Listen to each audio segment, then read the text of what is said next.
but every time my dad comes home, right, I would kind of know that it's her because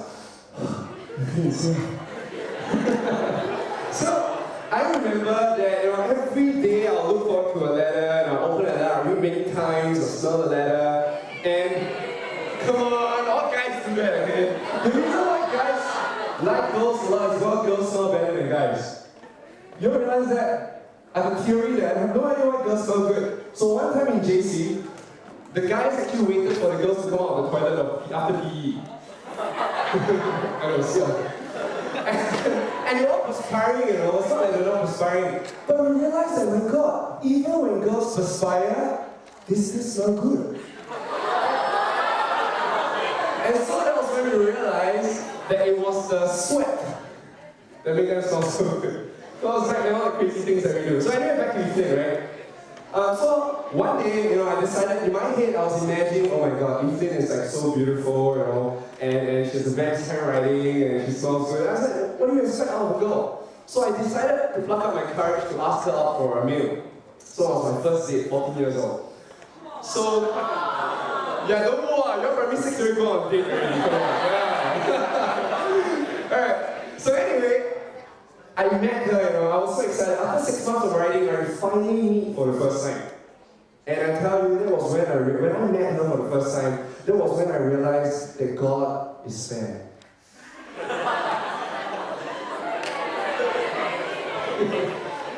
You know what I'm talking about. So, but anyway, I thought, you know what? I'm gonna give it a go, because it's my first time, right? So I decided to impress her. So I brought her to this really, really, really nice restaurant. They call themselves McDonald's. And I still remember, how many of you stay in Bukit Batok? So little, West. Well, I brought her to this faraway place at Bukit Batok, Bukit Batok McDonald's, so we're at second level. And you see, you must understand that when you're 14, right, you're not allowed to date. Back then during my time, now it's a bit better, So there was no books, there was no trainings to come here and tell you about how to be a gentleman, how to treat a girl right. There's no such things. So I had to go to the library to borrow a book. And the title of this book is called How to Be a Gentleman. Terrible book, don't borrow. It's horrible tips. Okay, the first thing it said was, bring a girl to an expensive restaurant, so I did that, check. Right, and then... and the second thing was, the book says that he got to buy the girl a meal. So I did. I bought her a happy meal. Check. Third thing, it says this, right? When a girl is sitting down to have a meal, you have to be a gentleman, you have to let her take the seat first, right? True? So you're supposed to lift the chair and, you let the girl sit. The problem with McDonald's is that you can't move the chair. But yeah, I need to show her I was a gentleman, right? So I did the most doggish thing. I did this. The stool was here, I pretend. You miss it. And then the fourth thing was eye contact.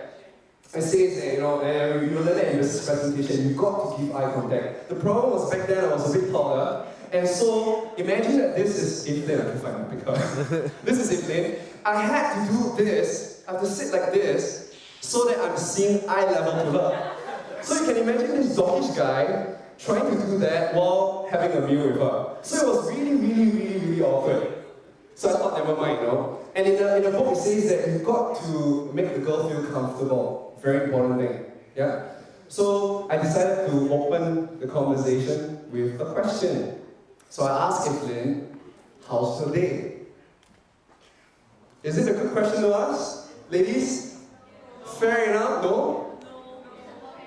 Sorry, is it what? Don't know what to answer, right? Oh, you're wrong, man. This Evelyn has a lot to say about that. I asked her, so how was your day? And trust me on this, okay? Real story.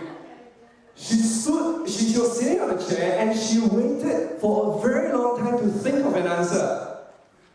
She was like this, let me bring the whole scenario. So she was eating her burger, and I said, so how's your day? And she go.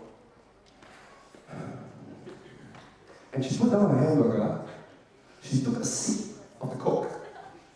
And then she sat down and think like this, I was like, my God, ask her, what's the revenue model and the business model of this whole plan? who are your competitors and what makes you think that, you know, you can get the business going. And she thought for a very long time, so long that I've forgotten that I asked her a question. And then finally she answered me. And this, I swear to you, is how she answered.